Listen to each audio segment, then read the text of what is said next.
बुलाती है और माँ मुझे खिलाती है और बात मुझे खिलाती है और माँ मुझे खिलाती है और बात मुझे खिलाती है अजी सखियों का मन काला अजी सखियों का मन काला इसलिए काला है अजी सखियों का मन काला इसलिए काला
ओ तेरा नाम काला तेरा रंग काला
बोले नहीं बात ऐसी खिलाने वाला काला था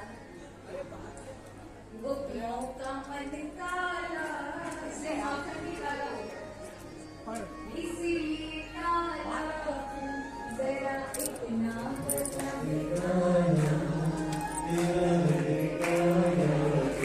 अजी काला हो तेरी इतना आपको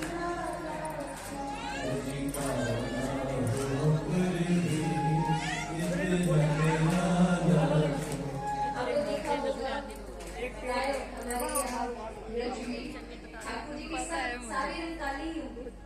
बिहारी जी चले जाए, राधा रमन चले जाए, राधा दामोदर चले जाए, श्रीनाथ जी चले जाए, सब द्वारकाधीश चले जाए, सब कैसे हैं?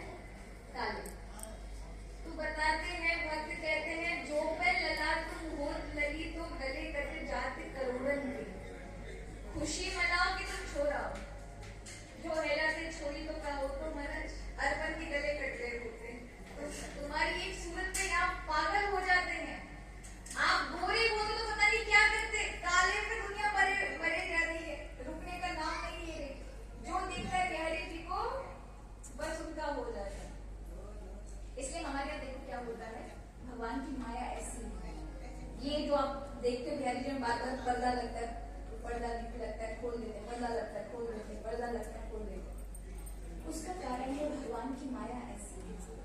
भगवान दर्शन देते हैं और तुरंत माया का पर्दा लग जाता है, संसार आपके सामने बिखर जाए। और फिर प्रभु की कृपा हुई तो भगवान का वो पर्दा खुला, यानी भगवान की ओर आपकी रुचि बढ़ी। कभी मन के चलो बिहारी जी चलते हैं, कभी मन के चलो कथा में चलते हैं, ये प्रभु की कृपा। और जैसे ही पर्दा लग गया मन में, अब प्रभु कहते जाओ संसार देखो, अभी कथा संभालो। उसके बाद फिर कृपा बरसाई, तुरंत मन में सत्विचार, क्योंकि बिना भगवान की कृपा के अच्छे विचार, भगवती विचार आपके चित्त में चढ़ नहीं सकते। तो बिहारी का पर्दा जैसा है, भगवान ने खोला, मानी कृपा कर दी, आओ मेरी तरफ। और जैसे ही फिर थोड़े देर के लिए पर्दा लगा लिया, इसका अर्थ है अब जाओ कर्तव्य संभालो, जो आपको दिया। तो बिहारी जी बार बार खुलता है, बार बार लगता है। भक्त लोगों का ऐसा भाव है कि प्रभु को भक्त देख ना ले, देख लेगा तो फिर प्रभु उसके हो जाएंगे। बहुत सारे भाव है हमारे ब्रज के रसिक जन कहते हैं कि भगवान पर्दा लगा करके राधा रानी से कहते हैं, राधिके थोड़ी कृपा दो, जाके टाइम में भक्तन में बांट सकूं। तो पर्दे सबके सामने मांगेंगे तो लोग क्या कहेंगे, तो फिर पर्दा लग जाता है तो ठाकुर जी मांग लेते हैं, और फिर राधा रानी को कृपा बता करके उसे भक्तों को बांट देते हैं। फिर से पर्दा लगता है, फिर से मांगते हैं। ऐसा रसिक जनों का भाव है। तो सभी भक्तों के अपने अपने भाव है, लेकिन सच बात तो ये है, ये पर्दा माया आवरण है। तो भगवान अपनी कृपा से अपने भक्तों को वो पर्दा भी दे देते हैं और पर्दे से दर्शन भी कराते हैं, अपनी कृपा से जोड़े भी रखते हैं। तो यहाँ ठाकुर जी को सब महाराज देख रहे, उसी समय भगवान आज 6 दिन के हुए। 6 दिन की हमारे ठाकुर जी के लिए एक बहुत अत्यधिक आगताई राक्षसी भगवान को मारने के उद्देश्य से आने वाली है। हमारे एक बोलते हैं ना, कभी लड़ाई झगड़े में तेरे माँ को दूध पियो तो बताओ, और कभी लड़ाई झगड़े तो वो छठी का दूध क्या पिलाते। ये छठी का दूध पता है भगवान के कारण है। 6 दिन के भगवान का दूध पियो ना, हमारा पूतना को काम तमाम कर दियो। या कि नहीं, सब लोगों को यही लगता है छठी का दूध, मतलब छठी का दूध ठाकुर जी ने पी करके ये काम किया था। इसको लोग एक कहावत में लेकर के लोगों को ताना मारने के काम में लेते हैं। तो यहाँ कंस ने यशोदा जी की कन्या जो वसुदेव जी लेकर गए थे, 8वें बालक के रूप में देखा तो उससे बड़ा आश्चर्य हुआ। ये देवता बड़े उल्टे हैं, कहा 8वां गर्भ मारेगा, और ये तो कन्या है, पर कन्या तो कोई भी मुझे मार सकता है, अपनी मृत्यु को नहीं रख सकता। तुरंत देवकी के अमृत से गोदी से खींचता है, और कन्या को जैसे ही दीवार पर मारने वाला था, उस कारागार की, उस जेल की तरफ दीवार पर, तब तक वो देवी अपने उसके हाथ से छिटक कर बिजली की गति से अनंत आकाश में जाकर अष्टभुजी हो गई, सिंह पर सवार, दैदीप्यमान रोशनी से अलंकृत, आभूषणों से सुसज्जित देख करके महाराज कंस घबरा गया, कभी मेरा वध ना हो जाए। लेकिन यहाँ देवी कहती है, किम मया हतया अंत जात खलु तवान कृतम, दुष्ट को मुझे क्या मारेगा, उन्हें इतना सबको परेशान कर दिया है, परेशान करना बंद कर, तेरी मृत्यु निकट है, इसी ब्रज मंडल में तेरा काल जीवित है और तेरी मृत्यु अवश्य होगी। कंस घबरा गया, देवी अदृश्य हुई, बहन देवकी के चरणों में पड़ जाता है। अब कहते हैं ना, कुछ इम्पल्सिव लोग जो होते हैं नेचर के, एक बार आप ऐसे लोगों को देखोगे जो तुरंत बहुत जल्दी भावुक हो जाएंगे,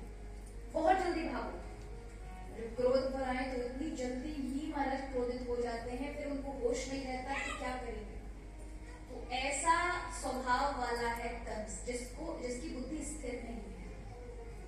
दुखी हुए तो इतने दुखी कि बस पूछो मत, और क्रोधित हो गए किसी पर तो इतने क्रोधित कि पागल हो जाए, कि सामने वाले को हानि पहुंचाने में भी उसे तनिक भी कष्ट ना हो।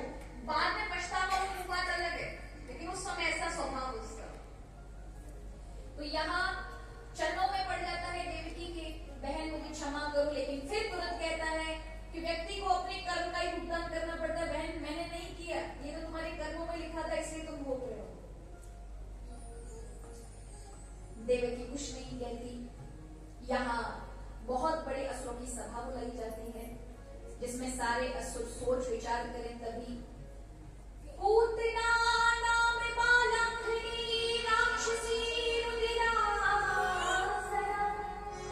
एक पूतना नाम की राक्षसी उठती है जो कंस की भूली बहन है। वो कहती भाई आप चिंता ना करो, ब्रज में जितने भी 3 महीने तक हाल फिलहाल के जितने बालकों ने जन्म लिया सबको मार के आ जाएंगे, और स्त्री को स्त्री के नजदीक ज्यादा पहुंच सकती है, उम्र जाने में कोई परेशानी नहीं है। सबको काम तमाम करके 2 दिन में आपकी समीप आता है। कंस प्रसन्न होता है, और ये राक्षसी खेचड़ी यहाँ बताया है सात खेचड़ी के गोपित्य पूतना नंद गोकुल। पैदल नहीं आई है, अंतरिक्ष के मार्ग से चल करके आई है। आकाश से बड़े बड़े पॉलिटिकल लोग जो होते हैं, पॉलिटिक्स वाले वो किससे आते हैं? खेचड़ी वाले चीजों से आते हैं। आकाश से कभी हेलीकॉप्टर से आएंगे, कभी चॉपर से आएंगे। तो यहाँ ये कंस की बेटी कंसी प्रहिता पूरा पूतना बालक आती है। जिस भी गांव में जा रही है बस चारों ओर ये खबर है, चारों ओर एक ही मरा अफवाह उड़ रही है कि भाई बालकों की कोई बाल घातनी कोई स्त्री है जो आकर के आती है, बच्चों को खा जाती है, बच्चों को मार डालती है। तो गोकुल वासियों को लग रहा है कि यहाँ पर क्या ही आएगी, यहाँ तो आनंद मनाया जा रहा है, नंद बाबा की सुरक्षा रक्षा में कोई भी नहीं है। एक तरह से समझिए जैसे कोविड आया था, उसी प्रकार की महामारी के रूप में पूतना घूम रही थी, जो छोटे बच्चों पर अटैक करती है, छोटे बच्चों को आक्रमण करती है, सब डर रहे हैं। लेकिन यहाँ पर जैसे उसने भगवान कृष्ण के बारे में, नंद के लाला के बारे में सुना कि यहाँ हल्ला सबसे ज्यादा वायु को है और कछु ज्यादा ही विशेष है, सबसे पहले यही को मारती हूँ। तो अन्य बालकों से उसका ध्यान हटा, सबसे पहले गोकुल में, ये गोकुल में इतनी भीड़ है, जाए कैसे? सुंदर से स्त्री का रूप बनाया, इतना सुंदर बनाया माने लक्ष्मी का रूप धारण कर लिया, सुंदर वस्त्र पहन लिए, सुंदर श्रृंगार कर लिया, मायावी थी। हर एक घर में जा जाकर देखती है नंद का लाला कहाँ है, नंद का लाला कहाँ है। ब्रजवासी बेचारे भोले भाले, उन्होंने ऐसी सुंदर स्त्री नहीं देखी। बेचारे गोपिकाएं बाहर निकल करके देखती और अनुमान लगाती साक्षात लक्ष्मी ही आ रही है। सब रास्ता बता देते हैं, और ये महाराज बिना किसी परेशानी के, किसी ने मार्ग में नहीं होकर, क्योंकि ब्रजवासी तो महाराज जो भी गोपी अरे को मुंह उठा के देखते और कहते भाभी कौन काम की बता, नाम बता, कहां से आई है। लेकिन यहाँ महाराज कोई पूछने वाला नहीं। पूतना को तो एकदम से अंदर एंट्री मिल गई, क्योंकि सब देख के first impression is the last impression. इतना सुंदर अपना इंप्रेशन जमा कर गई थी महाराज, तो सबसे पहले ही देख करके सब नतमस्तक, कोई प्रणाम कर रहा है, कोई दंडवत कर रहा है, कोई प्रणाम करता है तो पलके झपक देती है, कोई दंडवत प्रणाम करता है तो बस कमल हिला देती है। ऐसी करती हुई पूतना पहुंच गई यशोदा मैया के कक्ष में। और यहाँ यशोदा जी ने एक सभ्य स्त्री को देखा तो वे उठ खड़ी हुई, सम्मान किया। लेकिन पूतना का तो केवल लक्ष्य भगवान है। कहते यशोदा तेरा लाला कहाँ है, मुझको देखना है बहन, मैं तो बधाई देवे कि कहीं तेरे छोरा को देखवे आई। यशोदा माँ पालने की इशारा करती है। जिस पूतना की आभा रूप सौंदर्य को देख के पूरा ब्रज चकाचौंध था, भगवान ने कभी राक्षसी आएगी, अपने रूप में लेके आएगी, या भगवान ने तो आंखें बंद की। पूतना आई भगवान के नजदीक, भगवान ने नेत्र बंद कर दी, निगाह नहीं मिलाई। अब इसी में बड़े बड़े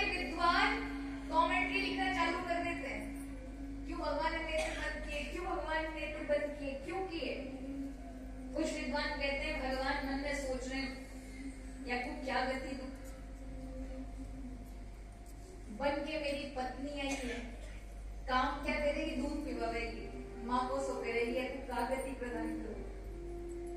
कुछ विद्वान कहते हैं भगवान मन ही मन भोलेनाथ को बुला रहे, बाबा मैंने तो कभी जहर पियो ना है, कि इससे पहले तो कभी योग बना नहीं था, हमने कभी जहर पीने का अभ्यास भी नहीं किया, कोई एक्सपीरियंस भी नहीं है। काम करो, आपने बहुत पहले पियो है, तो जरा आप याद जाओ, जहर तुम पिए ना, दूध हमारे पहले रखो। भोलेनाथ कहते सबको जहर भी याद आता, हम कभी कभी दूध दही के लिए बुला लिया करो। कुछ विद्वान कहते हैं कि भगवान मन में ये विचार कर रहे थे कि इस राक्षसी को हम गति कौन सी प्रदान करें। तो यहां पर उद्धव जी रोते हुए विदुर जी को बताते हैं, जब विदुर जी से मिले थे तृतीय स्कंद में, तो वहां पर बताते हैं कि जो राक्षसी भगवान को मारने के लिए आई थी, उसको भी जो देवकी यशोदा को गति देनी थी, वो गति उस पूतना को करानी थी। ऐसे दयालु हैं जो राक्षसी किस उद्देश्य से आई थी, मन क्या था? भगवान को मारने का। लेकिन भगवान किसको देखते हैं? कई बार आपकी भावनाओं को देखते हैं, और कई बार अगर आप में भावना नहीं है लेकिन शारीरिक क्रिया है, तो प्रभु शारीरिक क्रिया से भी आपका भाव वहां पर जुड़ा है, उसे भी मुक्त कर दे। इसलिए हमारे यहाँ कहा जाता है आपका मन बहुत ज्यादा संसार में लगा हुआ है, बच्चे पोते नाती पोतों में लगा है, नाती पोतों को भगवान के रूप में मानिए कि मेरा छोटा जो बेटा है ये कृष्ण है, कृष्ण का स्वरूप है। तो संसार की दृष्टि से वो बेटा रहेगा, लेकिन बार बार उसमें ये चिंतन करोगे कि ये कृष्ण का स्वरूप है, कृष्ण का अंश है, कृष्ण अवतारी है, कृष्ण का प्रभु का ही स्वरूप है, मेरे यहाँ लाला ने जन्म लिया है। इस भाव से करते ही वो चिंतन अपने आप आपके जीवन एकदम से असर नहीं करेगा, लेकिन धीरे धीरे धीरे धीरे वो चिंतन ऐसा बन जाएगा कि संसार में आप हैं, ये तो संसार से अल्लाह के प्रभु के चिंतन है। भगवान देवकी वसुदेव को यही कहते हैं, जब अवतार लिया तो कहा माँ आप पूर्व जन्म में सतयुग में प्रश्नी और सुतपा थे, मुझे मांगा आपने पुत्र रूप में, लेकिन दो जन्म से मैं आपके अवतार लेते हुए आ रहा हूँ, आप अभी तक नहीं छूट पाए, और ऐसे ही चक्कर करके मुझे हर बार अवतार लेना पड़ेगा जब तक कि तुम मुक्त नहीं हो जाते। क्योंकि आपकी हर जन्म में मेरे पर आसक्ति रही, इसीलिए तपस्या के जीवन में बहुत रही, लेकिन आप छूट नहीं पाए। अब सिर्फ इतना ही है, आप मुझे पुत्र बुद्धि रखो, किंतु एक भाव से ये जानकर रखो कि मैं ब्रह्म हूं। तो मेरे में आसक्ति रखो पुत्र की, मतलब मेरे से प्रेम करो पुत्र की तरह, लेकिन इस भाव को भी बनाकर रखो कि मैं कौन हूं। तो यहाँ हमारे यहाँ बहुत सारे ऐसे संत हुए जिन्होंने अपने पुत्रों में ही भगवान का स्वरूप देखा। पुष्टि मार्ग के आचार्य वल्लभाचार्य अपने पुत्रों में भगवान रूप देखते थे कि साक्षात गोकुलनाथ ही उनके अंदर है, और कई बार उनको बालक के रूप में भगवान ने दर्शन भी दिए, उन्हीं के छोटे बालक। तो आपके भाव के ऊपर लेके आप जैसा भाव रखते हैं भगवान वैसे ही। तो अगर संसार में बहुत ज्यादा मन है, नहीं छूट पा रहे, भगवान में नहीं लगता, तो संसार में भगवान को देख लो, संसार में भगवान मान लो, भगवान का ही रूप है, भगवान ही है, भगवान ही है, भगवान है। एक बार नामदेव जी महाराष्ट्र के भक्त हैं, आप सबने सुना होगा नामदेव जी के बारे में, उनके साथ साक्षात विठ्ठल भगवान चलते थे, ऐसे बोलते थे। एक बार नाम स्मरण करते हुए विठ्ठल विठ्ठल विठ्ठल विठ्ठल जा रहे थे, एक प्राचीन खंडर था, बहुत पुराना खंडर था इधर का, लोगों ने मना किया, इसमें नामदेव जी बहुत बड़ा भयानक पिशाच रहता है, इसमें मत जाओ। उन्होंने कहा मैं तो सब में विठ्ठलनाथ मेरे रहते हैं, मुझे क्या डर है। उन्होंने कहा मुझे कोई डर नहीं, तो लोगों ने कहा अच्छा डर नहीं तो जाके देखो, तो पहुंच जाते खंडर में और बैठ के विठ्ठलनाथ, तो वही पिशाच विशाल रूप धारण करके उनके समक्ष आकर के दहाड़ने लगता है। पर विठ्ठल का तो केवल भाव है कि नामदेव जी का भाव है कि साक्षात भगवान है, तो उसमें देखते हैं कि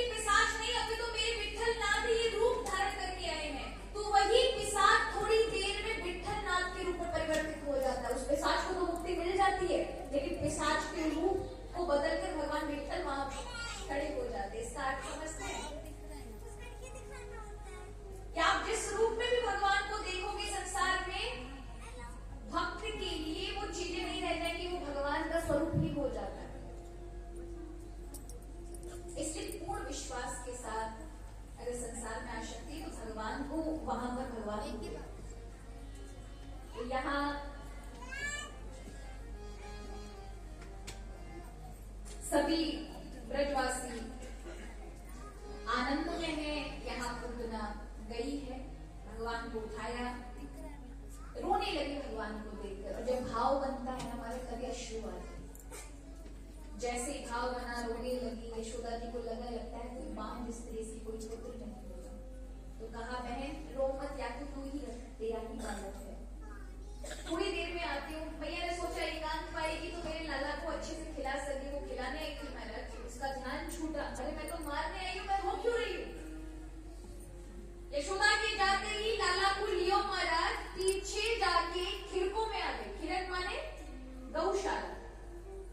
वहां जाकर के जैसे ही अपने वक्षस्थल से भगवान को लगाया, प्रभु दुग्ध पान करने लगे।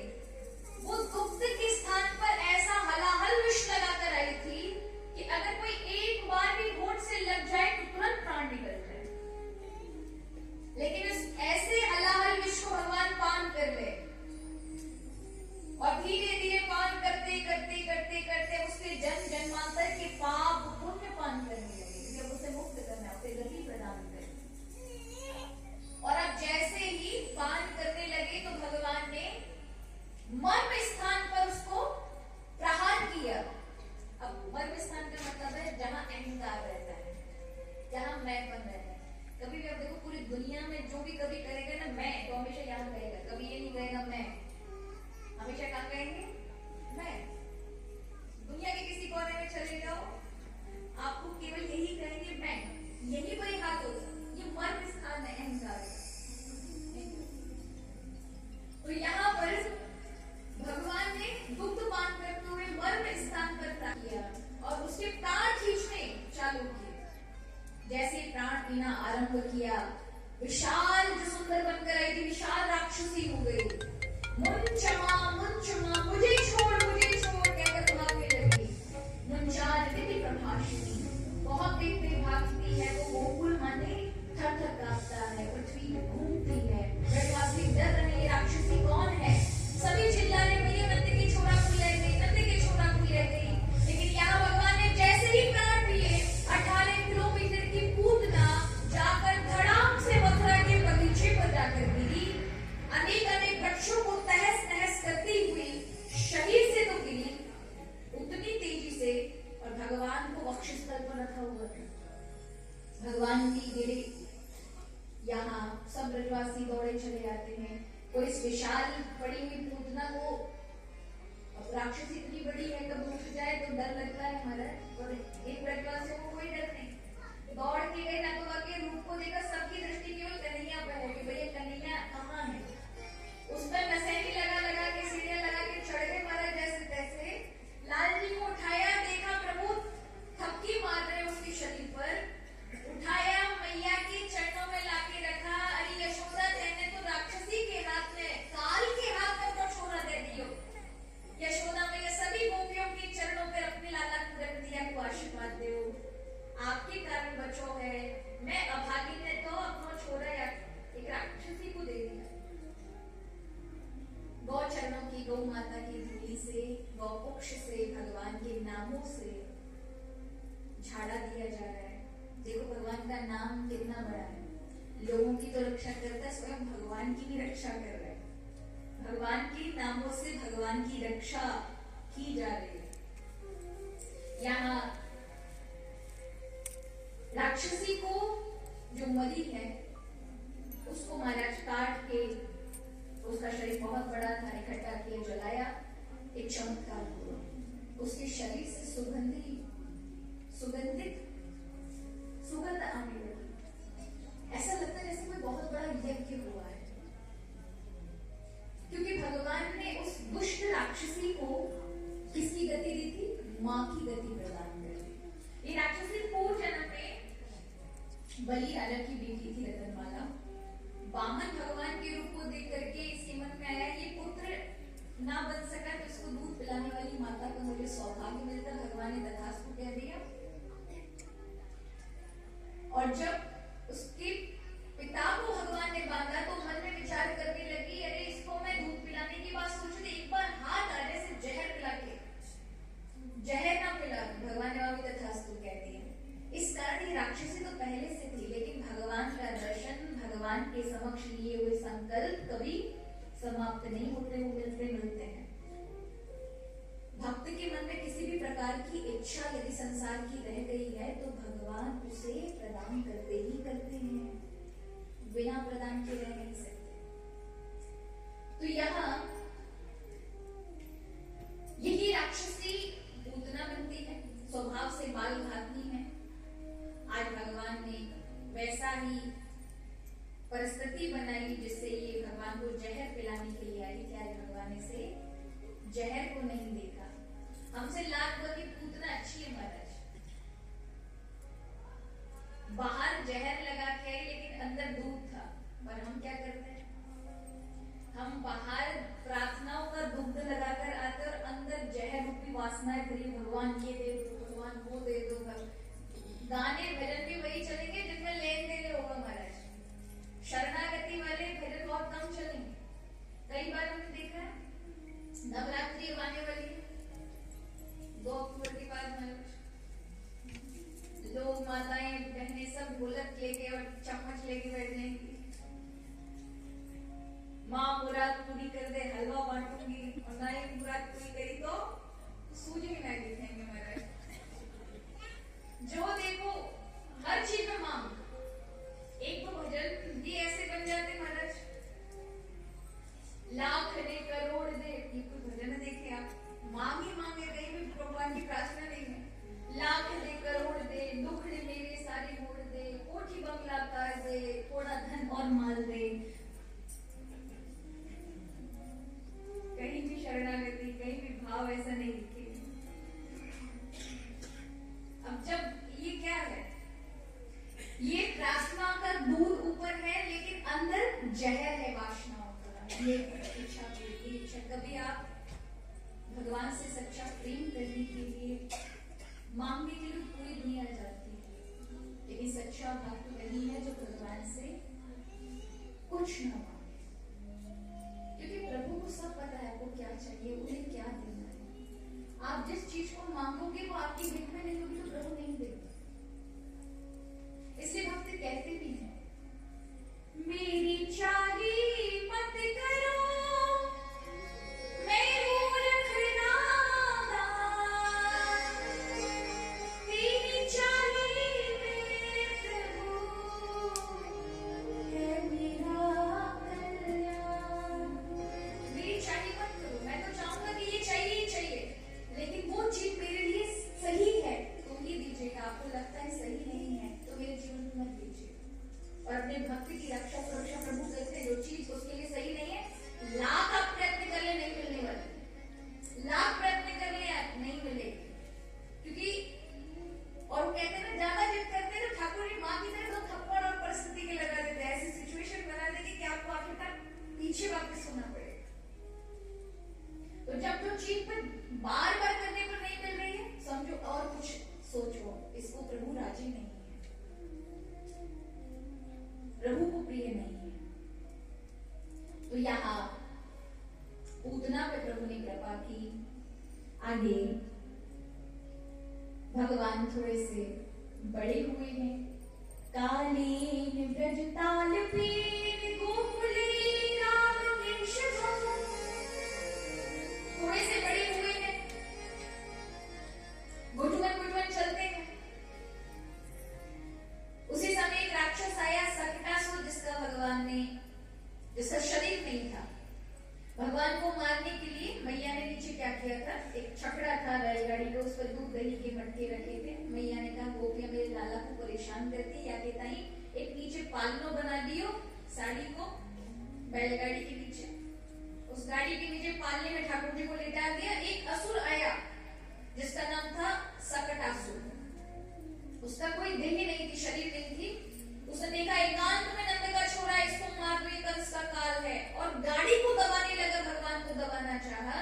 भगवान ने एक लात मार के छकड़ा ही उलट दिया, उसमें ही वो मर गया, वही उसका प्रारंभ हो गया। अब ये कौशल की घटना, लेकिन इसके साथ साथ एक बहुत बड़ा अध्यात्म भी छुपा है कि वो बैलगाड़ी कोई और नहीं, हमारा जीवन है। जिस प्रकार बैलगाड़ी के दो पहिए होते हैं, उसी तरह हमारे जीवन के भी सुख दुख इत्यादि दो पहिए होते हैं। लेकिन आपका जीवन असुर में चल रहा है या देव में चल रहा है, ये कैसे आप जानेंगे कि आप कैसा जीवन जी रहे हैं? क्या आप सही जीवन जी रहे हैं या आप गलत प्रकार का जीवन जी रहे हैं? सत्य गृहस्थ उसे कहते हैं, अच्छा ग्रस्त जीवन, अच्छा सुंदर जीवन उसे कहते हैं जो आध्यात्मिकता के साथ जी रहा है, बैलेंस करके, संतुलन करके जी रहा है। और सबसे खराब आसुरिक जीवन उसे कहते हैं जो मनमानी जी रहे हैं। मनमानी, धर्म नाम की कोई चीज नहीं है वहां पर। तो दो प्रकार का जीवन होता है। तो पहला जीवन है जो यहां पर भगवान ने जिसे दंड दिया है कि ऊपर माखन मिश्री के मार्ट रखे हैं, दूध दही के मार्ट रखे, भगवान नीचे। इसका मतलब है जीवन में संसार की चीजों को बहुत प्रायोरिटी है, मतलब हर चीज की बहुत प्रधानता है। कहीं जाना है तो भगवान के मंदिर संडे को आएंगे, पहले आज शॉपिंग करके आए।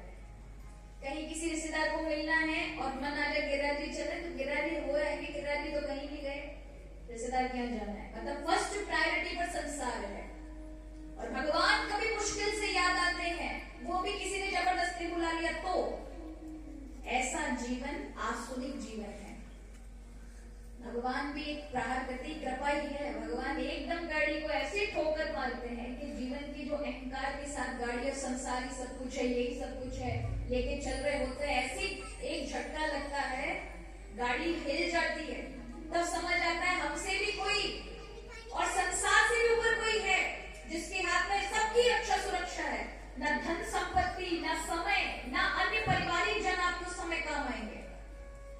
तब हर जगह से आपको हेल्पलेस अपने आप को लगेगा कि मैं, कौन मेरी रक्षा करेगा या कौन मुझे बचाएगा। तो एक कृपा है अपनी ओर खींचने की भगवान को, यानी जीवन में थोड़ा सा धर्म सद्धर्म लाने के लिए प्रभु ऐसा कार्य करते हैं, उसके अहंकार को हटाने का। तो एक कठोर कृपा है, लेकिन कृपा है। तो जो आसुरिक जीवन जी रहे हैं, उनके जीवन में ऐसा जीवन में कष्ट या ऐसा कोई परिस्थिति ला करके उनके जीवन में धर्म जोड़ना। तो इस कथा में भगवान जो आसुरिक जीवन जी रहे हैं उनको धर्म में जीवन में, यानी जब प्रभु अपनी ओर खींचते हैं, कष्ट आते हैं, कुछ न कुछ ऐसी परिस्थितियों से सत्य का दर्शन होता है। तो सप्तासुर का वध किया है। यहाँ पर गोपिकाएं भगवान को देखती हैं। अब प्रभु घुटवन चलते हैं, घुटवन चलते चलते कभी बाहर आते हैं, कभी भीतर आते हैं। तो आज घर से निकल करके बाहर आए हैं, पाई पाई पर चलना चालू किया है। बाहर से गोपिकाएं दिखती हैं कि नंद का छोरा, यशोदा का बालक हमारे यहाँ पर खेल रहा है। दौड़ कर जाती है, ठाकुर जी को लेकर आती है और गायों के पास कहती है, लाल नाना देख, ये गैया है, ये इसका बछड़ा है। तो भगवान पता है कितने कैसे प्रश्न करते हैं। अच्छा रे गोपी, एक बात बता, ये गैया है, ये बच्चा को बच्चा बछड़ा है, पर ये बछड़ा को तेने बांध काय को दियो है। तो गोपी कहती है, लाला अगर हम बांधेंगे नहीं तो ये बछड़ा दूध पी जाएगा, दूध पी जाएगा तो हमको दूध कैसे मिलेगा। भगवान गोपिकाओं को कहते हैं, देखो मैं मेरी यशोदा मैया को लाला हूं, यशोदा मैया के दूध पे मेरा अधिकार है, तो ये बछड़ा को यार की मैया पे क्यों नहीं अधिकार है। गोपिका कहती है, बड़ो तत्व ज्ञानी है भैया, या यशोदा के घर ही छोड़ के आओ, नहीं तो हमारी खोपड़ी खराब कर दे। यहाँ जैसे ही मैया के पास छोड़कर जाते हैं, भगवान क्या करते हैं, थोड़ी देर में, जैसे सांझ के समय 5 बजे गाय को दोहने के लिए, दूध निकालने के लिए बछड़े छोड़े जाते हैं कुछ देर के लिए। तो जैसे गाय बछड़ों को देकर दूध निकालते हैं, लेकिन भगवान ठीक 3 बजे मध्याह्न से थोड़ा समय ऊपर जाते ही बछड़ों की रस्सियां खोल लेंगे, और जैसे ही बछड़ों की रस्सियां खोली और बछड़े जाकर अपनी मैया का सारा दूध पी लेते हैं। थोड़ी देर देखते हैं बछड़ों ने अच्छे दूध पी लिया, उसके बाद गोपिकाएं तैयार हो रही होती है अपने कक्ष में, सुंदर सुंदर। आयु कितनी होगी गोपियों की? 25 से 30 वर्ष। खिड़की से झांक करके देखते और कहते, ओ दादी, अब बताओ किसी 25 वर्ष की स्त्री को हम दादी कहोगे, कितनी चिढ़ जाएगी। उसमें जाके कक्ष पर बाहर से कहते, ओ दादी, यहाँ तैयार रहने लग रही है, वहां तेरी गैया छूट गई, बछड़ा दूध पिए जा रहे हैं। और गोपी कहती है दादी के पोते, दादी कैसे कह रहे हो? हमारा ठाकुर जी भाग जाता है। यहाँ कक्ष से निकलकर देखती है तो सारे बछड़ा खुले हुए, और जब खुले हुए देखते हैं तो दौड़ती है, दूध मिलता नहीं है, तो मैया को शिकायत करने आती है। यहाँ गोपी बोलती है भागवत में, वत्सान कुंचत क्वचित समय क्रोश संजातः सह। पहले तो बछड़ों को खोल करके छोड़ देता है, और जब हम कहते हैं गाय को छोड़े तो हंस जाता है और कहता है तैयार है, वे लग रही है दादी, तेरे बछड़ा छूट गए, ऐसे बोलता है। मैया कहती है, यशोदा माँ के पास जब शिकायत लेकर आती है तो मैया कहती है, मेरा लाला बड़ो दयालु है, वो सबका ख्याल रखता है, बछड़ों का भी ख्याल रखता है। तुम दूध पिला दिया करो बछड़ों को। बोले बछड़ों को कैसे दूध पिलाएं, हम क्या बेचेंगे? अरे मैया चलो कोई बात नहीं, ऐसा भी करता है, लेकिन ये और भी कार्य करता है। इस्तेयं स्वादवत्यदर्पयः कल्पिते इस्तेयुगै। घर में माखन रखा हो तो माखन को आकर खाए तो कोई बात नहीं है, बंदरों को खिलाता है। और तो और मार मरिकान मोक्षं दिवजति सचेन नास्ति भांडव भेदति। माखन तो खुद खाए ना खाए, लेकिन बंदरों को खिलाता है। मैया ने कहा, देखो मेरा लाला जीवों पे कृपा करता है, मतलब ये जीवन की बात कर रही है। चलो वो भी मान ले कि माखन खिला भी देता है जीवों को, तो जो हमारे मटकाएं दादी और सास के जमाने के, उनको भी फोड़ जावे। मैया देखे लाला तू ऐसा काम करे। ठाकुर जी कहे, मैया तेरी कसम, तू अगर बाप मटकी में वह माखन को सूख लेगी, इतनी ज्यादा बदबू आ रही वहां थे, और ये बीच में रहेगी ना, मैंने कितने लोग बीमार पड़ जाएंगे, याद टाइम मैंने तो खवा लिया। और कहा मटकी क्यों फोड़ी? मतलब भैया इतने सारे कुमार हमारे भूखे मर रहे गांव के, ये इतनी कंजूस है, 4 पीढ़ी की वहां मटकी रखी हुई है, कैसे बेचारे कुमार को घर चले तो जाके समय मत खोल दिया। और भैया कहती, लाला तू सबके हित की तो सोच है, भैया हित के चक्कर में आई दिन शिकायत लेके गोपी आती। भगवान कहते हैं, भैया अब पहले लोगों को शिक्षा ही ऐसी दी है, तो मैं क्या करूँगा। यहाँ ठाकुर जी अब थोड़े बड़े हुए हैं, भगवान का रूप है, तो नाम रखने के लिए स्वयं गर्गाचार्य आए, यदुवंशियों के पुरोहित हैं। भगवान का नामकरण रखने के लिए गर्गाचार्य श्री का आगमन होता है। और देखो महाराज, सच बात तो ये है, जिसका कोई नाम नहीं है, ऐसे प्रभु का नाम ही जब रख दिया जाता है अवतार में, तो वही हमारा कल्याण करना है। बहुत ध्यान से सुनिए। भगवान का जब अवतार होता है तो किसी कंस का उद्धार करने आते हैं, किसी कुब्जा का उद्धार करते हैं, कभी किसी द्रौपदी का कष्ट हरण करते हैं, लेकिन भगवान का नाम करोड़ों लोगों को बचाता है। भगवान श्री राम ने तो राम एक तापस्तीय तारी अहिल्या को ही तारा था, नाम कोटि कुमति सुधारी। नाम ने न जाने कितने करोड़ों अरबों लोगों की मति को सुधार दिया। इसलिए भगवान से बढ़कर के भगवान का नाम है। इसलिए प्रभु का नाम जब जिह्वा पर रहता है, इसका अर्थ है साक्षात हरि आपके साथ है। नाम प्रकाश स्वरूप है, इसलिए प्रभु का नाम लेते रहना चाहिए। कम से कम 1-2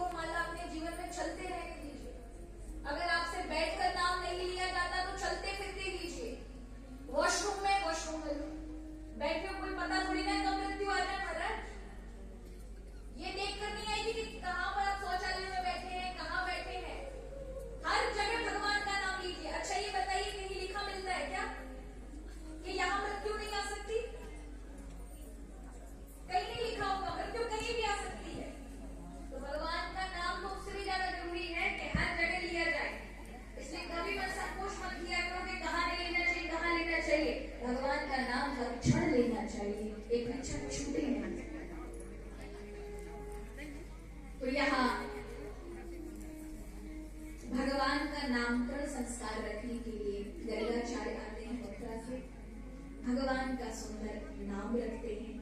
सबसे पहले रोहिणी जी के पुत्र का नाम रखते हैं, अयम रोहिणो पुत्रो रम्यं सुहृदयी गुणैः। इनका नाम बलराम होगा क्योंकि बल अधिक होगा। इनका बल समाज के लिए कल्याणकारक होगा, इसलिए बलभद्र होगा। और ये हलधर होंगे, हलधर मन हल मन किसान का एक और भी होता है, हम कहते हैं ना हल कर लिया, समाधान, समाधान, सॉल्यूशन। हम कहते हैं किसी चीज का हमने तो हल निकाल लिया, हल माने किसान वाला ही नहीं होता है। तो गुरु रूप में है बलराम जी, कौन है? और गुरु के पास हमेशा सारी समस्याओं का समाधान, हल होता है, इसलिए बलराम जी हलधर है, समस्या का समाधान है उनके पास। आज आप देखो आगे से ज्यादा दुनिया समस्या नहीं है महाराज, हल नहीं मिल रहा। जागू देखो कोई दुखी, किसी से पूछो भैया कैसे हो, ये बहुत कष्ट है जीवन, बस पूछो मत, इतना कष्ट है, हमारी बात में कष्ट लिखती है।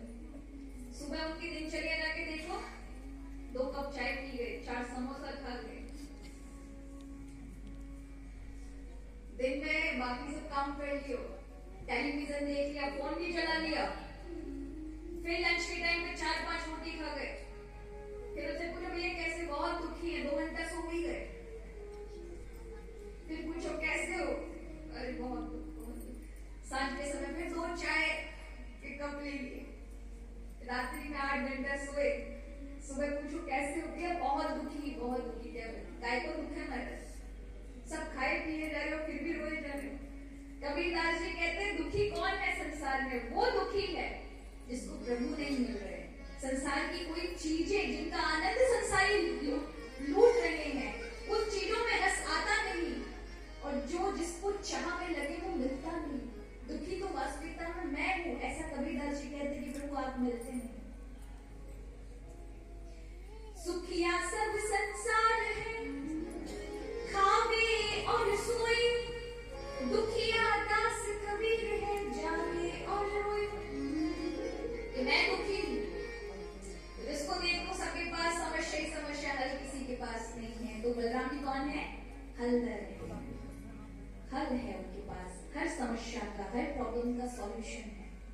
तो यहाँ पर अब भगवान की बारी आती है, यशोदा जी की गोदी में ठाकुर जी ने, और क्योंकि ये जो गर्गाचार्य साक्षात ब्रह्म को जानने वाले हैं, जैसे यशोदा की गोदी में छोटे से हमारे ठाकुर जी को टुकुर टुकुर करते हुए कि अब ये मेरा नाम धरेगो, ये पंडित देख रहे हैं।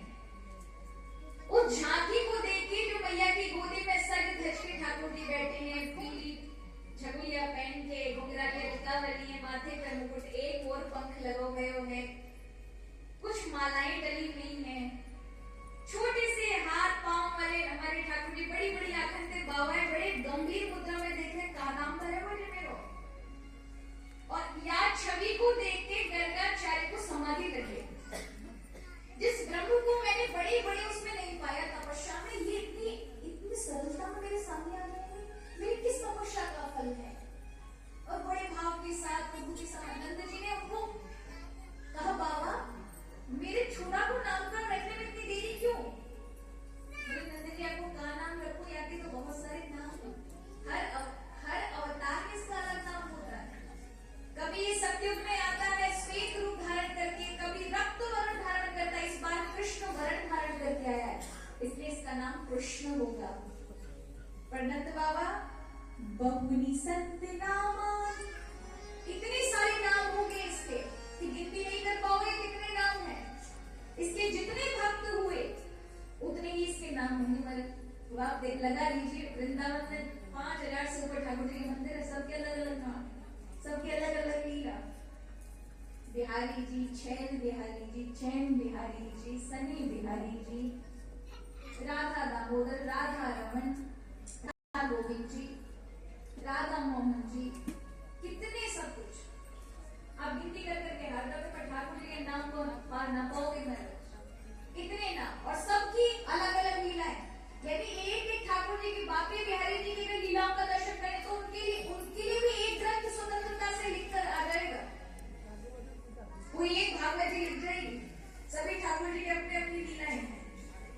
भगवान के अलग अलग नाम है। किस किस भक्त ने क्या क्या नाम रखा, आइए दर्शन करते हैं।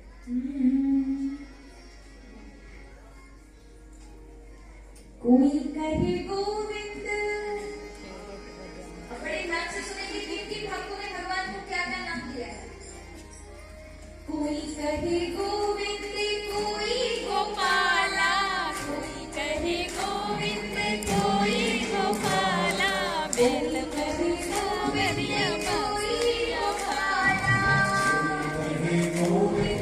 कोई गोपाला। मैं तो कहूँ सांवरिया बांसुरी वाला, मैं तो कहूँ सांवरिया बांसुरी वाला, सांवरिया बांसुरी वाला। कोई कहे गोविंद, कोई गोपाला, कोई कहे गोविंद, कोई गोपाला। मैं तो कहूँ सांवरिया बांसुरी वाला, मैं तो कहूँ सांवरिया बांसुरी वाला। सांवरिया बांसुरी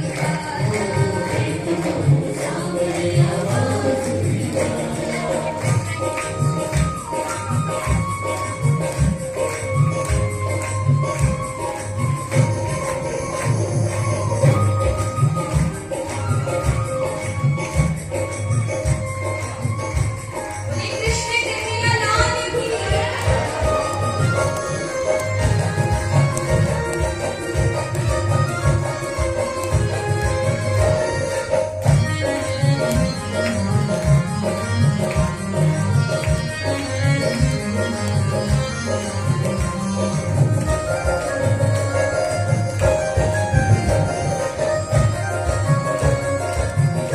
अच्छा, किस किस भक्त ने क्या क्या नाम रखा है, इस पंक्ति में ध्यान से सुनना।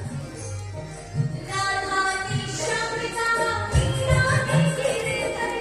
राधा ने श्याम कहा, मीरा ने गिरधर। राधा ने श्याम कहा, मीरा ने गिरधर। राधा ने श्याम कहा, मीरा ने गिरधर। कृष्णा ने कृष्ण कहा, तुम जाने नटवर।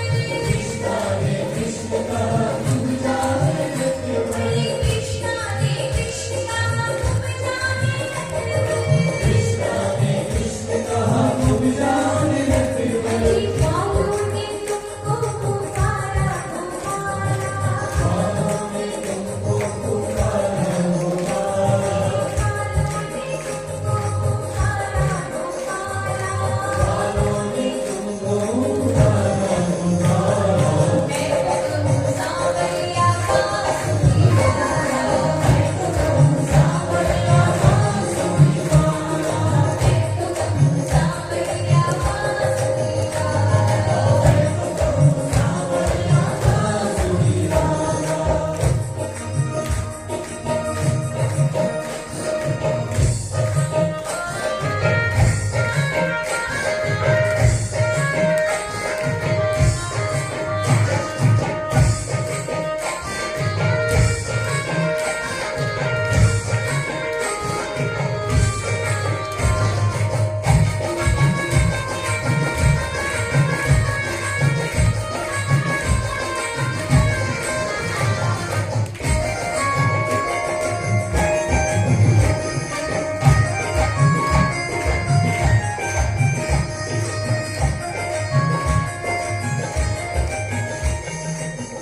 भीष्म पितामह ने भगवान को क्या नाम दिया? भीष्म पितामह ने क्या नाम दिया? बनवारी। किस किस को पता है? हाथ ऊंचा करके बताओ। भैया आपको पता है भीष्म पितामह ने क्या नाम दिया? और आप सब लोग लेते हैं।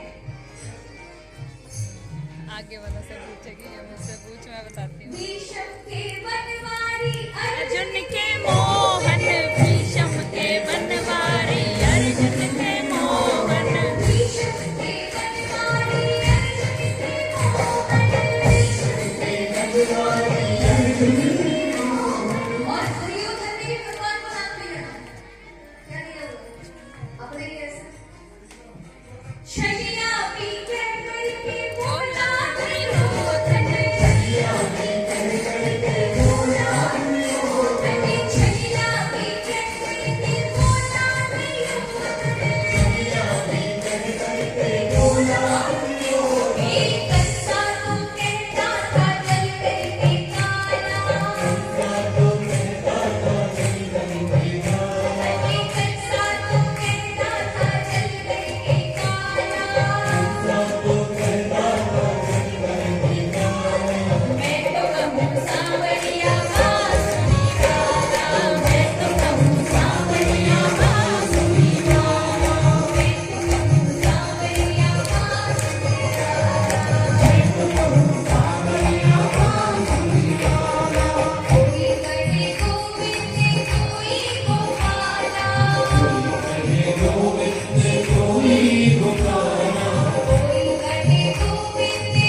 भगवान ने प्रभु का नामकरण संस्कार हुआ। आगे कथा आती है कि प्रभु अब थोड़े से बड़े हुए हैं, लगभग 4.5-5 वर्ष के। एक दिन अपने मित्र मंडल को, यानी भगवान के मित्र भी अत्यधिक हैं, ऋषभ, तोक, कृष्ण, मधुमंगल, मनसुखा इत्यादि, तो अपने सभी सखाओं के पास प्रभु जाते हैं, देखते हैं कि भगवान के सखा दुबले पतले हैं। तो प्रभु पूछते हैं, लाला तुम कछु खावे पीवे ना हो, किसे दुबले पतले हैं, नाम तेरो मनसुखा पर तंते तो बिल्कुल सुखी है। क्या वे लगे लाला तेरे जैसे हम थोड़ी ना राजा के घर में जन्म लिया है कि खूब खावे के टाइम मिले, हमारी मैया माखन निकाले भी तो सबको मथुरा बेच देते। और कंस के मुस्तंड पहलवान राक्षस पनप रहे, हम तो महाराज अत्यधिक ज्यादा दुबले पतले रहते जा रहे। भगवान ने कहा अगर नहीं हो तो अपने अधिकार का छुड़ा लेना चाहिए। लाला चोरी की शिक्षा दे रहा हूं, हम पे इतनी मार पड़ेगी, मिलना तो दूर की बात है। प्रभु ने कहा बिना चोरी किए तो तुम्हें मिलेगा नहीं, तो और बोले ये दुबले पतले लोग पसंद है, वो तो खावे पीवे ये लोग अच्छे लगे। यहाँ सबने कही लाला अगर तू हमें चोरी की बात कर तू चलेगा मैं से चोरी कर रहे, प्रभु ने कहा बिल्कुल चलेंगे। एक समिति बनाई तो अपन नाम रखे बाल गोपाल चोर विद्या प्रचार प्रसार मंडल। काम क्या है मतलब, बोले चोरी करेंगे। काय की चोरी करेंगे? माखन की। पीड़ित लोगों ने माखन खवाएंगे महाराज, और पीड़ित कौन है? बालक, जिनको माखन मिलते हैं। अब पूरे महाराज नंद गांव में गोकुल में चारों ओर केवल एक ही हल्ला है, भैया नंद को छोड़ा टोली के संगा में और सबने माखन खा जा रहे। यहाँ कुछ गोपी तो बहुत भाव में है कि उनको तो प्रतीक्षा रहती है कि भगवान कृष्ण हमारे यहाँ माखन खाने आए, तो उनको पकड़ लें और फिर उनको नचाएं, वो नाचे हम देखें, इस सुख को लें। लेकिन कुछ टेढ़े मेढ़े भी लोग होते हैं महाराज, कई जगह भाव होते तो बहुत जगह बुद्धिमानी वाले लोग भी, मोटी बुद्धि वाले भी बैठे होते हैं, जिनको केवल बुद्धि से ही प्रभु को देख रहे होते हैं। तो उनमें एक गोपी थी, जाको नामो प्रभावती। वो भगवान को बार बार एक ही बात कहती थी सभी गोपिकाओं से, अरे बार बार शिकायत कर, पूरे गांव में हल्ला है रहा है कि नंद को छोड़ा चोरी करे, एक बार मेरे हाथ लग गए हो तो मैं आपको बताऊंगा। आज प्रभु ने कहा याकूब अरे हम बता ही देंगे, और महाराज उसके घर जाते हैं। वो यमुना जल भरने के लिए जमुना पे गई महाराज, पीछे से सब गाल गालों के साथ आकर प्रभु माखन खाते हैं। कहते हैं हम याके यहाँ आए हैं तो याको कम से कम सेवा कर दे, लगे कितने आलसी है, घर में कोई चौका इत्यादि कछुआ लगा हुआ, चलो माखन कोई चौका लगा दे महाराज। सब ग्वाल वालन ने पूरा आंगन माखन भी खोद दियो महाराज, और चुपचाप जाकर किवाड़ लगाकर भी बाहर से जैसे लगे थे वैसे लगा के सब छुप गए। अब ये इठलाती हुई माँ मटकी पानी का रखा हुआ सिर पे, प्रभावती आती है, इन्हें कुछ पता नहीं है। जैसे दरवाजा खोलती है, मटका ऊपर है इसलिए नीचे देख नहीं सकती, पैर जैसे देवी के उस पार रखती है महाराज, तुरंत फिसलती हुई सीधे जाती है। अच्छा था दीवार की तो बच गई महाराज, और घड़ा फूट गया तो पानी बह गया, अब माखन और पानी। अब उठने का प्रयास करे तो सारे पैर उसके रपटने लगे, फिर से महाराज एकदम रपटते हुए ऐसे पगडंडी की तरह जा रही है, इधर से उधर 2-4 बार गिरी, फिर से दरवाजे पर आई, जैसे तैसे बाहर निकली। देखा हमारे भगवान किलकारी मार के हंस रहे टोली के साथ। यशोदा के पास गए, कहा तेरे लाला ने मेरे यहाँ पर ऐसा क्यों है।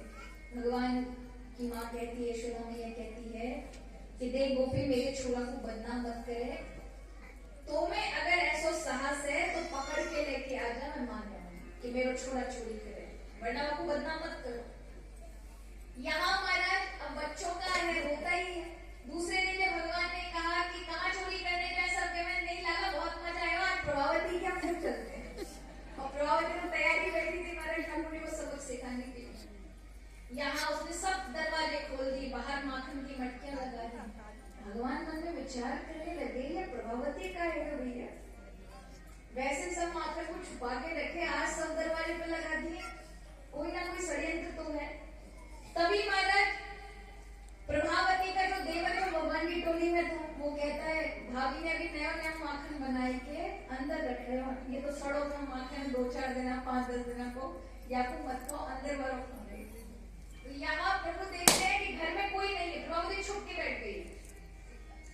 और उसी समय महाराज प्रभु जाते हैं, छीके पे टका हुआ माखन, 4 बाल आगे नीचे लग जाते हैं, उनके ऊपर 2 और खड़े होते हैं और उन दोनों के ऊपर प्रभु कृष्ण खड़े होते हैं, यानी 4 नीचे, उनके ऊपर 2 बाल, और फिर भगवान कृष्ण मटकी को महाराज उतारते हैं, खाते हैं, बालों को भी अपना हाथ देते हैं, उसी हाथ में से सब उंगलियों को महाराज निचोड़ के सब भगवान की उंगलियों से निकाल के माखन सब खा रहे हैं। और बेचारे और नीचे वालों के पास तो पहुंच ही नहीं रहा, क्योंकि भगवान हाथ देते हैं निकाल के माखन से, अरे मनसुखा खाओ, वो 2 जो लटक रहे हैं प्रभु के नीचे वो तो तुरंत हाथ से खींच लेते हैं, वो नीचे 4 लगे, उनके पास तो खुशबू ही पहुंच रही है, क्योंकि ऊपर वाले सब माल खाए जा रहे हैं। यहाँ देख करके सबने नीचे वालों ने 4 लोगों ने ज्यादा हल्ला मचा दिया, लाला हम पे तो आई ना रहो, सबने यही माल उड़ाए जा रहे हैं, हम पे कब आए हो। महाराज प्रभावती को पता चल गई कि ये लुटवे कर रहे, माखन की चोरी कर रहे हैं। पीछे से ही मोटो महाराज धनकुटा जैसा डंडा निकालो और फिर भागी, बज मारे मेरे घर चोरी कर रहे हैं, अब बताऊंगी। तो ये जो 4 थे नीचे वाले ने कहा मिलो तो कछु है ना डंडा, और पड़े को मारे, सबने निकल गए, चारों के चारों गिरे, जैसे निकले वो 2 ऊपर से गिर गए, भगवान केवल माखन की मटकी को पकड़ के लटके रहे। अब वो गोपी कहती लाला तेरी मैया लेके आती है, बोले देख गोपी यहाँ लटको मुंह मत छोड़े, क्योंकि अगर मेरे हाथ पांव को चटक गए तो तू मेरी मैया नहीं छोड़े, मैं इकलौता तुम मेरी मैया के। गोपी उतार लेती हूँ, भगवान कहते थे तुम मुझे पिटवा देगी तो आते अच्छा मेरी मैया के पास ही ले चलो। गोपी कहती है अब आई बात खिलाने चल। भगवान कहते थे प्रभावती बात ऐसी है, अगर तू यहाँ बात मान जाए तो वो भी हमारी भाभी है, तो बात ऐसी है कि मैया के जाने थे, अब मेरे से ऐसी गलती है कि ये मोकू तो अपनों से घर लगो, क्योंकि सारे दरवाजे हमारे घर जैसे ही हैं, तो मोकू लगो मेरो ही घर है, आके तन में अंदर आको, मोकू का पतो तेरो घर। गोपी कहती कल तो तुम मेरे घर में चौका वासन लगाए के गयो है, तब तुम नहीं दिखो। अरे गोपी बात ऐसी है, देख तेरो दरवाजा मेरा दरवाजा जैसो है, तेरो एक घर को जो मुख्य किवाड़ है वो मेरे जैसो है। ठाकुर जी जब ऐसी बात कहते हैं, गोपी बड़ी खटी है, ठाकुर जी को कहती है तो तुम्हें लेके जाओ। भगवान कहते हैं चल ले चल। अब महाराज भगवान की टोली देखती है, सब कहते रहे हमारे सरदार पकड़ोगे, अब क्या करें, या फिर ले जाइए गोपी का होगा। यहाँ ठाकुर जी को लेकर के और ये गोपी जा रही है, अत्यंत अभिमानी, और भगवान को क्योंकि अपना रंग चढ़ाना है, आज इसने घूंघट डाला, क्योंकि गांव में बाहर बुजुर्ग मिलेंगे, लोग क्या कहेंगे, तो चिल्लाती हुई जा रही है नंद के छोरे आज रंगे हाथ पकड़ो याकू, लेकिन मैया के सामने ले जाके पिटवाऊंगी। भगवान बार मन में सोचते जा रहे हैं, मैया के पास जाएंगे, मैया बोली भागी रो बैठी और कछुना है, देख के दुखी रह जाएगी कि बाबा छोरा चोरी कर। अब कैसे बताऊं कि मैं चोरी अपने लिए नहीं करूं, इन ग्वाल बालन के लिए करूं, और मैया माने कि नहीं दुखी रह जाएगी, क्या करूं।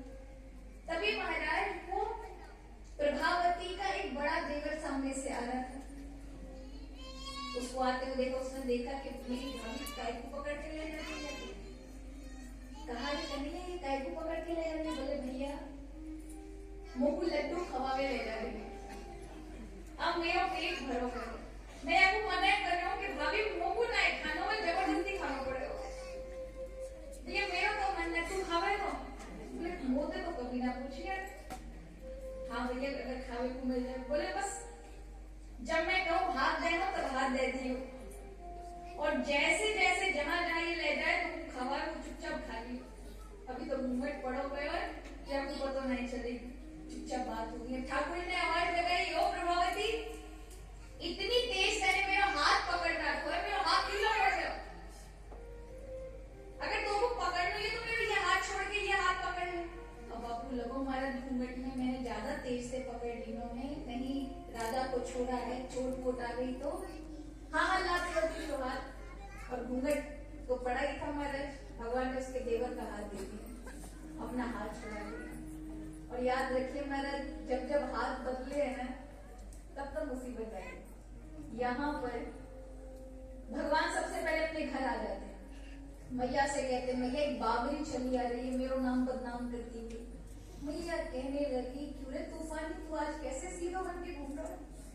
बोले मैया बात ऐसी है, मैं ऊपर छत से देख के आई हूँ, एक गोपी चली आ रही है मुझको बदनाम करती हुई, जबकि मैं तो गयो ही ना, मैं तो यही घर पे हूँ। मैया कहती है आंदे कौन आ रही है? इतने में प्रभावती को लगता है कि कन्हैया साथ में, और जाकर दरवाजे को एकदम से झटक कर खोल देती है और कहती है यशोदा बाहर निकलो, आज तेरे छोरा को रखे हाथ पकड़ के लेके आए। यशोदा कन्हैया के साथ निकलती, मतलब कभी प्रभावती का मुंह पड़ा हुआ है, कहती मैया को दंड देना पड़ेगा। मैया कहती है अरे प्रभावती कौन है लेके आई? अरे मैया तो वो दीख ना रहे हो, तेरी आंखें फूट गई, तेरा छोरा है। मैया कहती मेरा छोरा तो मैं, पता नहीं कौन है पकड़ के लेके आ गई है। और उसको लगा है सच में ये मैया ऐसे क्यों कह रही है। जैसे उसने घूंघट खोला, देखा तो कन्हैया महाराज मैया के पास खड़े। उसने कहा खुरापाती यहाँ खड़ो तो मेरे पास कौन है? जो ही महाराज उनकी घुमाई तो देखो देवर है, खींच के एक तमाचा दियो। अब बात समझ में नहीं दिया महाराज डंडो मिलने वाला, थप्पड़ कैसे मिला?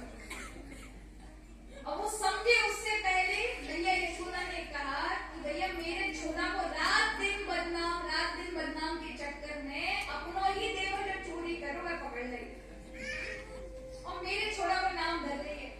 अब इतने सारे महाराज ब्रजवासी के बीच में पानी के एक कहा कहती महाराज प्रभावती दौड़ी अपने घर को। भगवान कहते मैं ये तेरे बहुत अच्छा कर, मैं खेल में जाऊं? मैं कहती खेलने जा। अब यहाँ भगवान कौन सा खेलने गए थे? पीछे गए प्रभावती के और बातें कही, देख आज के बाद तो तेने चुनौती इससे पहले लगा दी, लेकिन आज के बाद चुनौती मत लगाने के नंदन के छोरे को देखूंगी, वरना अभी तो देवर को हाथ पकड़ा है। जो तेरे अगली बार चुनौती लगे भाभी तेरे पति को हाथ पकड़ा के जाऊंगी। ओ महाराज जैसे सुना प्रभावती है डंडा दौड़ती है। उस दिन का दिन कि भगवान कृष्ण की इस लीला से उसका हृदय परिवर्तित हो, भावनाओं का जन्म हो गया। तो भगवान जब गौचारण के लिए जाते थे तो उसी मार्ग से जाती थी जिससे कृष्ण आए और झपट कर माखन को खाए, कृतार्थ करें। तो यहाँ माखन की लीला प्रभु ने की। आइए बड़े भाव के साथ सुंदर दर्शन करते हैं। ओ मेरी मटकी को मार गया तेरा, मेरा श्याम बड़ा अलबेला। मेरी मटकी को मार गया तेरा, मेरा श्याम बड़ा अलबेला। ओ मेरी मटकी को मार गया तेरा, मेरा श्याम बड़ा अलबेला। मेरी मटकी को मार गया तेरा,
उनका आना रे आना करावट की संभाल जिलवाना।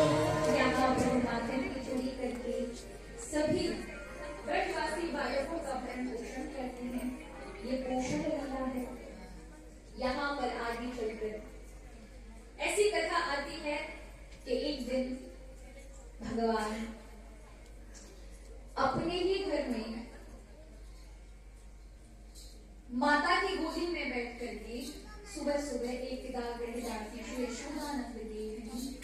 एक दिन यशोदा में अपने हाथ से अपने लाला को माखन को निकालने का कार्य करती हैं। तभी ठाकुर जी उठ जाते हैं, माँ की गोदी में आकर दूध पान कर रही है। तभी एक घटना घटी कि मैया को आवाज आई एकदम से कि रसोई घर में भगवान जिस गैया का माखन खाते उसका दूध उफन रहा था, चूल्हे पे चढ़ा था, वो उफन रहा, अग्नि में गिरा।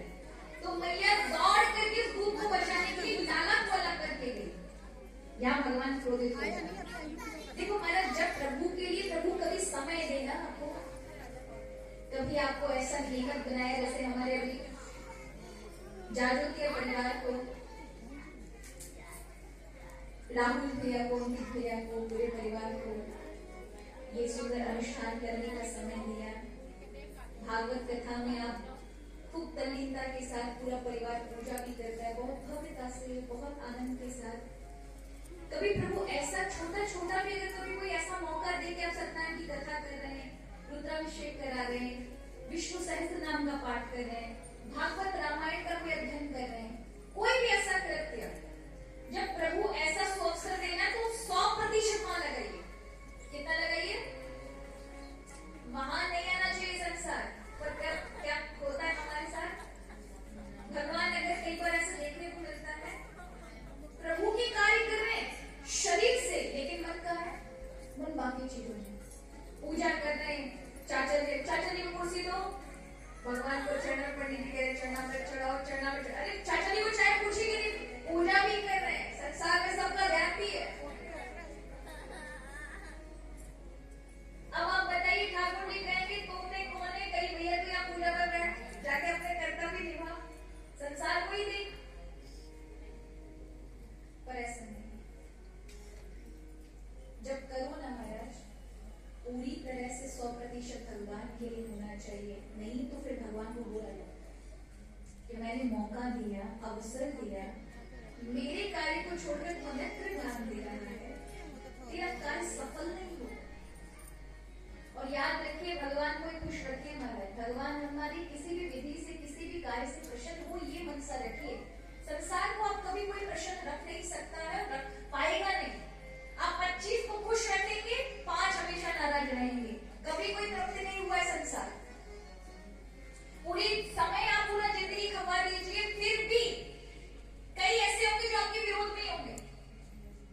आप उनके लिए चेक कर करके मर रहिए, लेकिन वो विरोध में रहेंगे। तो ऐसा नहीं हो सकता कि सारी दुनिया आपके अनुरोध को उतर जाए। तो मनाने से अच्छा है भगवान की प्रसन्नता पर ध्यान दिया जाए, भगवान को तृप्त किया जाए, प्रभु को तृप्त किया जाए। प्रभु को तृप्त करते सारी सृष्टि तृप्त हो जाती है। एक बार पांडवों में जब वनवासी जीवन गुजार रहे थे पांडव, दुर्योधन ने चाल चली, दुर्वासा ऋषि को वचनबद्ध करके और 5 पांडवों के पास 20,000 शिष्यों के साथ भेज दिए। दुर्वासा ऋषि के साथ 20,000 शिष्यों के चलते थे।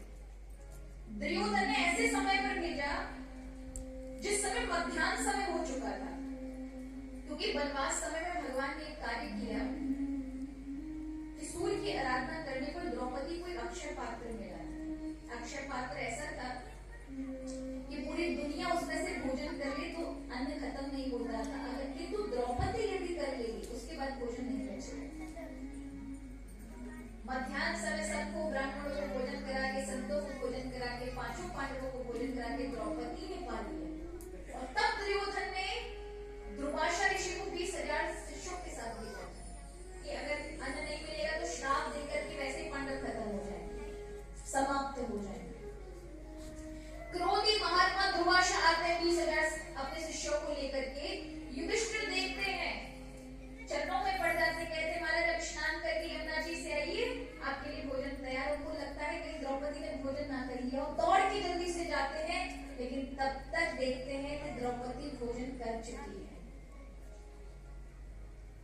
दुखी होकर युधिष्ठिर बहुत अत्यधिक कष्ट में आ जाते हैं कि अब जब स्नान करके आएंगे तो अब हम क्या खिलाएंगे, अब हमारा तो कुल नष्ट हो गया, तो हमें श्राप मिलेगा, हम सब मारे जाएंगे। तभी द्रौपदी ने कहा सिर्फ एक ही बचा सकते हैं, वो है द्वारिका। भगवान कृष्ण को बुलाते हैं, याद करते हैं, प्रभु आते हैं, कहते क्यों समस्या में वो सारे के सारे, कहा ऐसी ऐसी बात है। प्रभु ने कहा द्रौपदी तुम वो अपना अक्षय पात्र लेके आओ। बोले भैया वो तो मांझ कर साफ करके रखती है। भगवान कहते हैं बहना तू कैसा मांझती है मुझे पता है, कुछ ना कुछ बड़ा होगा ला उसमें। लेते हैं, उसमें छोटा सा तिनका था हरी सब्जी का, साग का। प्रभु लेते हैं और मुख में रखते हैं। जैसे ही रखते हैं पूरी सृष्टि ऐसा लगने लगता है कि सब के गले भर गए भोजन से, प्रभु तृप्त हो जाते हैं। प्रभु तृप्त होते ही वो यमुना में स्नान करते हुए 20,000 शिष्यों सहित दुर्वासा ऋषि को ऐसा अनुभव होता है कि पेट में जगह नहीं बची है खाने के लिए, इतनी तृप्ति। उन्होंने कहा भक्तराज को कह दिया 20,000 भक्तों के लिए, शिष्यों के लिए भोजन बनाना, उन्होंने बना के तैयार रखा होगा, कई भक्तों का हमें ही श्राप न मिल जाए। ऐसे दुर्वासा ऋषि वहीं से चले गए, निकट नहीं आए, क्योंकि उन्होंने अम्बरीश राजा के साथ करके देखा था महाराज, उल्टा पड़ के सुदर्शन चक्र पीछे लग गया। कहीं पांडवों को हमने जाकर के उनकी बात ना मानी तो फिर हमारा बड़ा अहित होगा, चले गए दुर्वासा ऋषि। इसी तरह से भगवान को जिन्होंने तृप्त किया है, हमारा दुनिया को तृप्त करने मत जाओ, किसको तृप्त करो, ठाकुर को तृप्त करो। वो तृप्त है तो उनसे पूरी सारी दुनिया तृप्त हो जाएगी, आपके सारे रिश्ते संतुष्ट हो जाएंगे। और यदि ठाकुर तृप्त नहीं है तो आप दुनिया को खुशियां दी, प्रसन्नता दी, आप दुखी हो जाएंगे लेकिन दुनिया खुश होने वाली है। लेकिन हमें कभी चिंता नहीं होती। हमारे घर में मंदिर के अंदर बैठे हुए बाल गोपाल रात दिन हमको निहारते हैं। इस 24 घंटे में क्या तेरे पास सिर्फ 20 मिनट भी नहीं मिली? लगाएगा तू अपना समय, कब तक लगाना है तुझे, लेकिन तुझे ये समय की कीमत जरूर नजर आएगी। तूने मेरे लिए नहीं लगाया, इसलिए जितना भी तुझे संसार के लिए लगाने लगाओ, लेकिन एक समय आएगा जब तुम्हें समय की आवश्यकता होगी और किसी के पास देने के लिए तुम्हारे लिए नहीं होगा। फिर तुम्हें लगेगा कि उस जिसने समय दिया ना उसके लिए हमने समय नहीं दिया, क्योंकि वो समय रूपी भगवान नहीं है। भगवान कहते हैं कालोश्मी, कौन हूं मैं? टाइम हूं, समय हूं, जिसको तुम गुजार रहे हो। इसलिए इस टाइम को फील कर लीजिए, किससे? भगवान के नाम से, भगवान की कथाओं से, सत्संग से, भगवान के संतों से, वैष्णवों से। इस टाइम की कीमत बढ़ जाएगी, ये भगवान का स्वरूप रहेगा। तो यहाँ भगवान अपने ही घर में देखते हैं कि मैया मुझे छोड़ करके दूध देखने गई है। अरे मैं दूध के समुद्र में रहने वाला, क्षीर सागर में रहने वाला नारायण हूँ, ये दूध मुझे तृप्त नहीं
यहाँ भगवान माखन दे रहे हैं बिल्लियों को, भागवत में तो वर्णन है बंदरों को।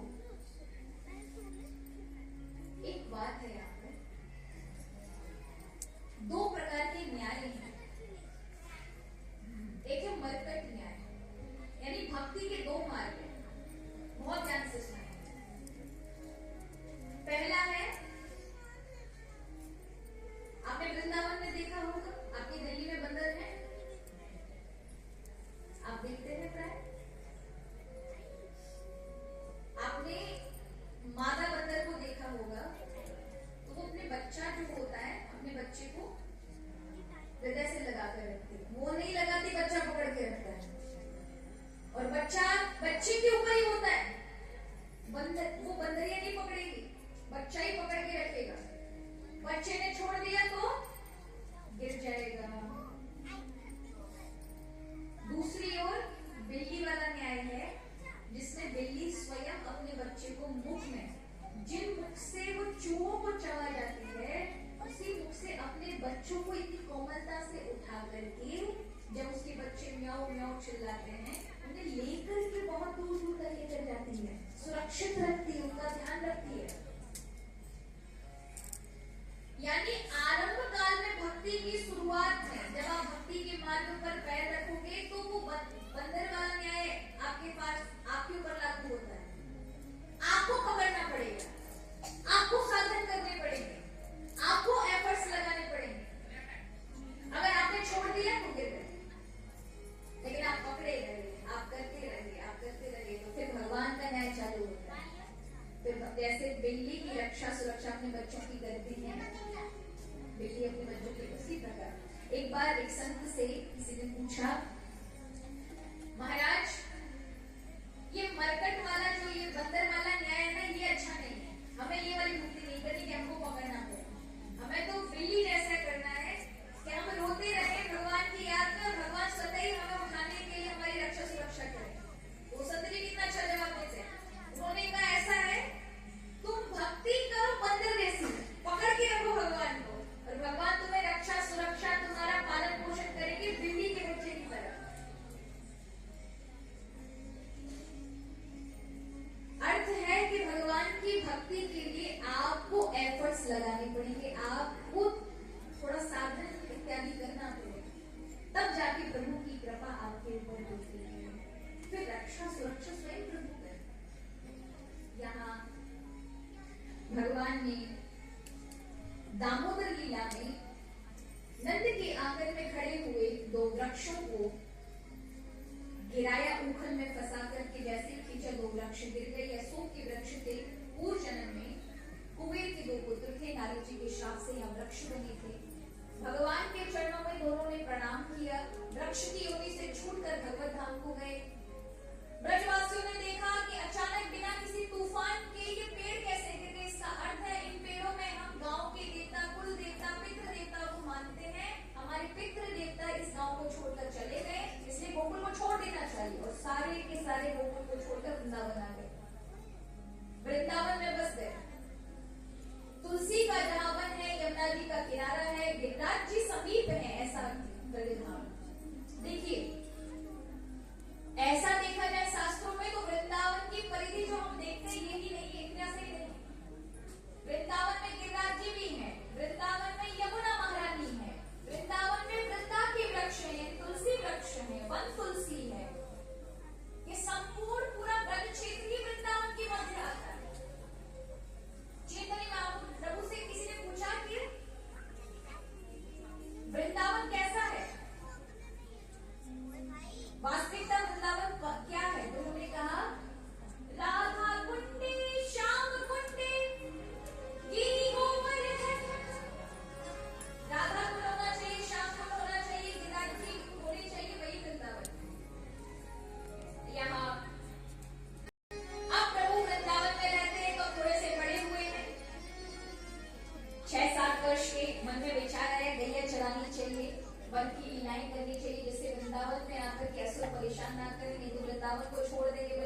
अच्छे विशेष अवसर पर आसपास की गौशाला में जाकर जन्मदिन इत्यादि पर कुछ अच्छे विशेष कार्यों पर अपने हाथ से दलिया, अपने हाथ से चारा ये नहीं डाल सके तो डलवाएगा।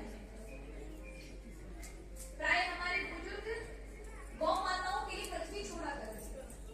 आज इतने उद्दंड हो गए हम कि उन पृथ्वियों को बेचकर प्रॉपर्टी बना, बिल्डिंग बना लेते हैं। कितने लोगों ने बना ली, किस तरह पे गिरेंगे। पूर्व में गौ माता के लिए हम भूभाग छोड़ते थे, गौचर भूमि का नाम देते थे कि गौचर भूमि गायों के लिए और उपयोग में नहीं लेंगे। बुजुर्गों की छोड़ी हुई जमीन को आजकल लोग गौचर की भूमि पर भी बिल्डिंग प्लॉटिंग काट देते, थोड़े से लालच के चक्कर। पर आपकी उतनी ही पीढ़ियां नरक यातनाएं देखने लग जाती हैं जब आप गौचर भूमि का इस्तेमाल अपने निजी कार्य में कर रहे हैं। इसलिए गौवंश साक्षात भगवान का अंश है। शास्त्रों में, वेदों में, उपनिषदों में अनेकानेक कथाएं हैं। ऐसे ऐसे तपस्वी महात्मा हैं। एक बार एक महात्मा एक नदी के किनारे बैठे थे जल समाधि में। मल्लाहों ने एक जाल डाला, उसमें वो मछली की जगह फंस गया।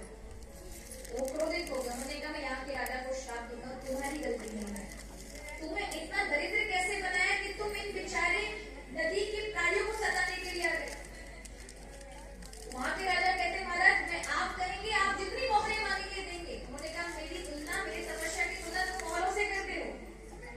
बड़े बड़े संतों को बुलाया, क्या दें महात्मा को जिससे क्रोध शांत हो जाए। तभी वहीं से मेधा ऋषि निकल गए। फिर उन्होंने कहा एक गैया दे दो। गैया का इतना पुण्य है कि गैया के सामने महात्मा कुछ नहीं बोल सकता। और जैसे ही एक गाय की तुलना पर उनको कहा कि आप ये गाय को रखिए महाराज और मुझे क्षमा करिए, वो मौन हो गए।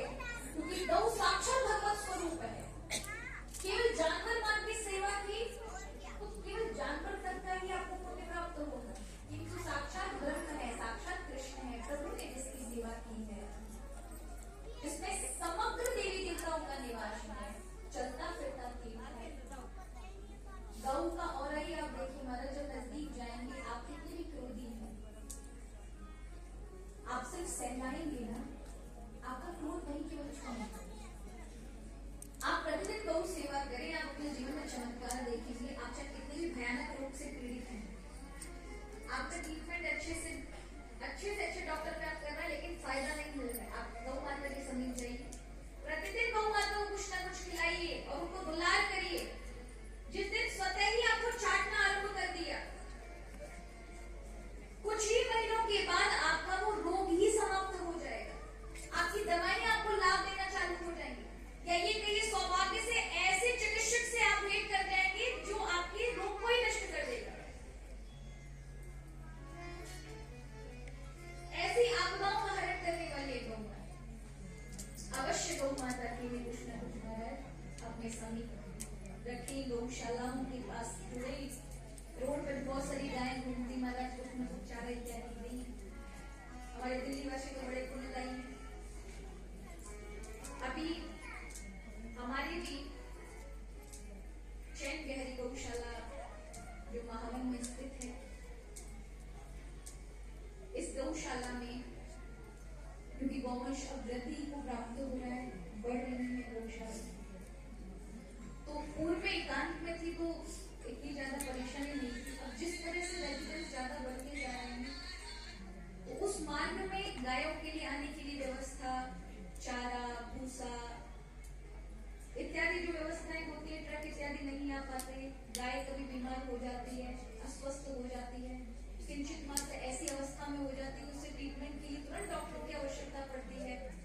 तो वो इतनी दूर ही पर गौशाला है कि वहां पर डॉक्टर टाइम पर नहीं पहुंच पाते, या फिर गौ माता वहां से वेटरनरी कॉलेज तक नहीं पहुंच पाती, मेडिकल तक नहीं पहुंच पाती। ऐसे में ऐसा भाव जाएगा कि हमें रोड के निकट ही, प्रॉपर रोड में तो बहुत ज्यादा होता है, लेकिन रोड से निकट लगते हुए जिससे सुविधा गौ माता को मिल सके, तो अभी भूमि खरीदी जा रही है गौशाला के लिए। आप सभी को यदि प्रभु ने सामर्थ्य प्रदान की है तो अपने पितरों के निमित्त श्राद्ध पक्ष में जो भी आपसे बने 1 गज, 5 गज, 20 गज इच्छानुसार अवश्य आप सहयोग प्रदान करें, जिससे गौ माता को वहाँ गौशाला का निर्माण हो, जिससे पूर्व में जो गौशाला भी बनी हुई है वो वहाँ विराजमान है, लेकिन आगे आने वाला वंश गौवंश वहाँ पर सुरक्षित रह सके, इधर वाली गौशाला को भी वहाँ पहुँचा सके। बाकी इस गौशाला के लिए देखते हैं क्या करेंगे, गुरुकुलम उस पर बनवाते हैं या वृद्धाश्रम के लिए रखते हैं। बाकी गौ माता के लिए यहाँ बाहर रोड पर सुविधाएं हो सके, सही समय पर ट्रीटमेंट मिल सके, सही समय पर उनको भूसा चारा सबकी व्यवस्था हो सके, तो आप अवश्य शुभ कार्य से जुड़िए। श्राद्ध पक्ष में गौ माता के निमित्त किया हुआ पितरों के लिए याद रखिए, आप किसी अन्य किसी चीज में देते हैं तो ये हो सकता है कि उसका उपयोग कुछ समय के बाद ना भी हो, उसको तुरंत इमीडिएटली लोग लगा देंगे, उसके बाद उसका पुण्य ज्यादा दिन ना मिले। किंतु गौशाला के लिए, गौभूमि के लिए जब कोई जगह दी जाती है या गौभूमि के लिए दान किया जाता है, जब तक गौवंश घूमेगा तब तक उस व्यक्ति को उतना पुण्य प्रतिदिन प्राप्त होता है, यानी हर दिन गोदान करने का पुण्य प्राप्त होता है, क्योंकि उस पृथ्वी पर गौ माता गोष्ठ गुजरता है, वही निवास करता है। तो अपने जीवन में अवश्य गौ माता के लिए थोड़ी भूमि अवश्य आप अपने आसपास की गौशाला से भी जोड़ करके कर सकते हैं, और यहाँ इस गौशाला के क्षेत्र में जो है इसके लिए भी कर सकते हैं। तो भगवान ने यहाँ गौ माता को चारण करने के लिए गोपाष्टमी को निकले हैं।